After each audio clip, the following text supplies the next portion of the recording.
Hello students. आज मैं आपको class 8 subject 6 chapter 3 why do we need a parliament इस चैप्टर में detailed explanation of the chapter है why do we need a parliament along with question answers.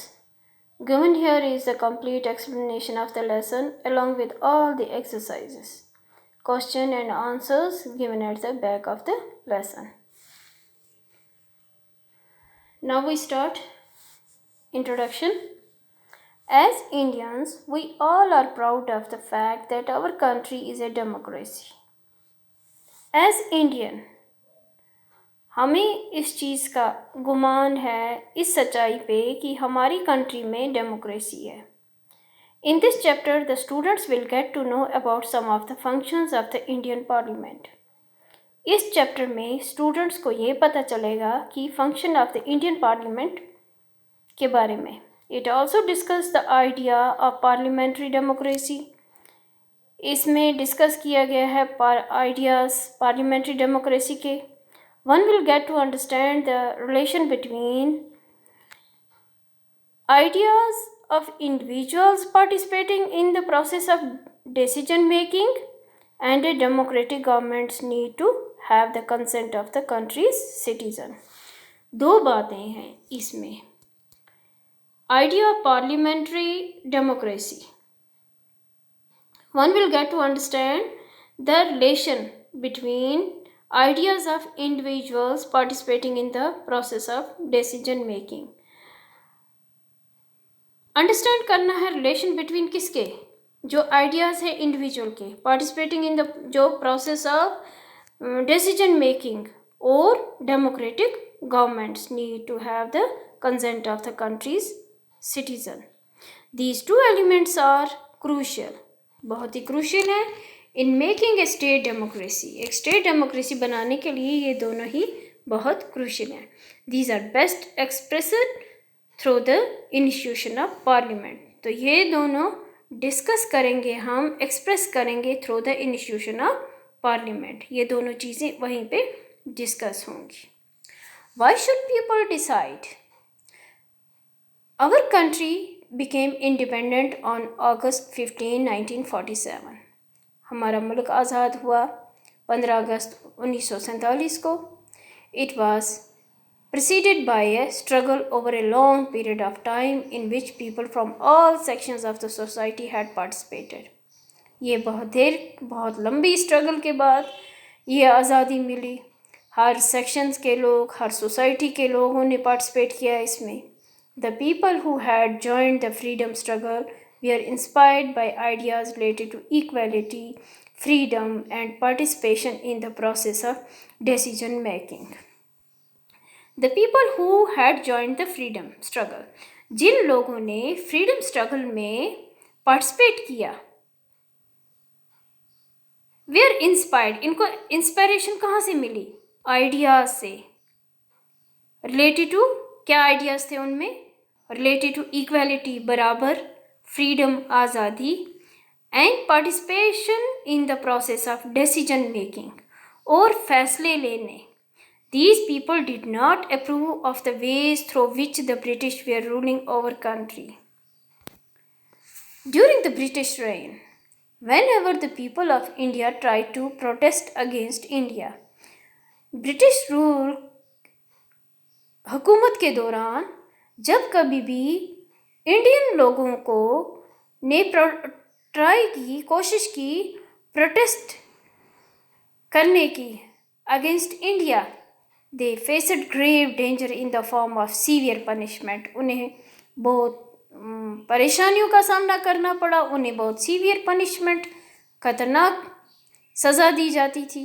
After the freedom movement started, freedom movement start के बाद the situation started changing on A small scale. जो situation थी वो आहिस्ता आहिस्ता थोड़े से small scale, छोटी छोटी बातों पे चेंज होने लगी.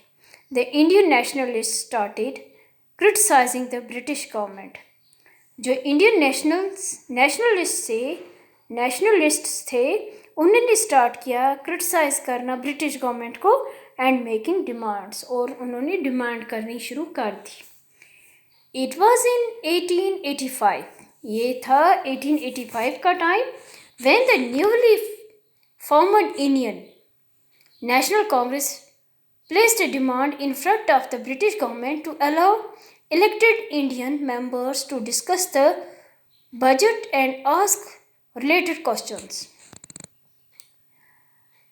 When the newly formed Indian National Congress जब नई बनी थी 1885 में, तो इस इंडियन नेशनल कांग्रेस जो थी, इन्होंने ब्रिटिश गवर्नमेंट के आगे ये डिमांड रखी कि उन्हें इलेक्शन के लिए परमिशन दी जाए, एलो किया जाए इंडियन मेंबर्स को चुनने के लिए। क्या डिस्कस करना है उन्हें? बजट और इसके रिलेटेड क्वेश्चन जो हैं। Subsequently the government of Indian act 1909 was passed where the British government allowed some elected representations. तो क्या हुआ, जो गवर्नमेंट ऑफ इंडियन एक्ट था 1909 में, वो पास हो गया, जहाँ पे ब्रिटिश गवर्नमेंट ने अलाउ किया इलेक्टेड रिप्रेजेंटेशन चुनने के लिए, परमिशन दे दी, अलाउ किया। However they did not allow the Indian citizens to vote, उन्होंने इंडियन सिटीजन्स को ये वोट देने का हक नहीं दिया, और to participate in the process of decision making. As the colonial government did not allow the people of our country to make decisions, और जो colonial government थी, इसने अलाउ नहीं किया लोगों को, हमारी कंट्री के लोगों को डिसीजन लेने। Therefore, after taking part in the freedom movements on a large scale, जब बहुत बड़े लार्ज स्केल पे फ्रीडम मूवमेंट जब स्टार्ट हो गई, the citizens became aware of this fact, तो वो इस सच्चाई के बारे में अवेयर हो गए, होशियार हो गए, that in independent India they would be able to participate in decision making. उन्हें ये पता चल गया कि दैट इन इंडिपेंडेंट, जब इंडिया आज़ाद हो जाएगा, दे वुड बी एबल, वो इसके काबिल हो जाएंगे कि वो पार्टिसिपेट इन डिसीजन मेकिंग, वो पार्टिसिपेशन कर सकते हैं किस में? फैसले लेने में, डिसीजन में लेने में। Once the country became independent, जब एक दफ़ा मुल्क आज़ाद हो जाएगा, the government try to remain sensitive to the demands of people. एक दफ़ा जब मुल्क आज़ाद हो जाएगा, तो जो गवर्नमेंट है वो ट्राई करेगी, कोशिश करेगी और सेंसिटिव रहेगी, डिमांड्स जो लोगों की है उसके बारे में सेंसिटिव रहेगी। The dreams of A common Indian citizens became true, जो ये सपना था इंडियन सिटीजन्स का, वो सच होने वाला था। After the Indian constitution lay down the rules of universal adult franchise, where each citizen above the age of 18 got the right to vote. Universal adult franchise, जहाँ पे ये हुआ कि हर 18 साल से ऊपर का जो आदमी है वो वोट डाल सकते हैं। पीपल एंड देयर रिप्रेजेंटेटिव्स, लोग और उनके रिप्रेजेंटेटिव्स अपना जो रिप्रेजेंट करते हैं आगे जाके। A democratic country's take off is the idea of consent. It means that the government considers the participation. इसका क्या मतलब है कि गवर्नमेंट ने ये कंसिडर किया कि participation, desire and approval of people before taking any decision, कोई भी फैसला लेने से पहले उनकी पार्टिसिपेशन, उनकी डिज़ायर, उनकी अप्रूवल ये ज़रूरी है। Before taking any decision, what people have decided creates a democratic government.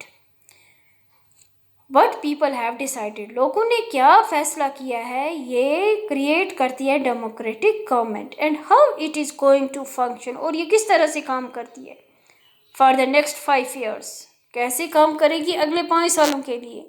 The basic idea behind this fact is that a citizen is the most important person. असली बेसिक आइडिया क्या है इसके पीछे? असली सच्चाई क्या है कि सिटीजन बहुत ही इम्पॉर्टेंट पर्सन है. The government along with different public institutions needs to gain the trust of the Indian citizens. जो भी गवर्नमेंट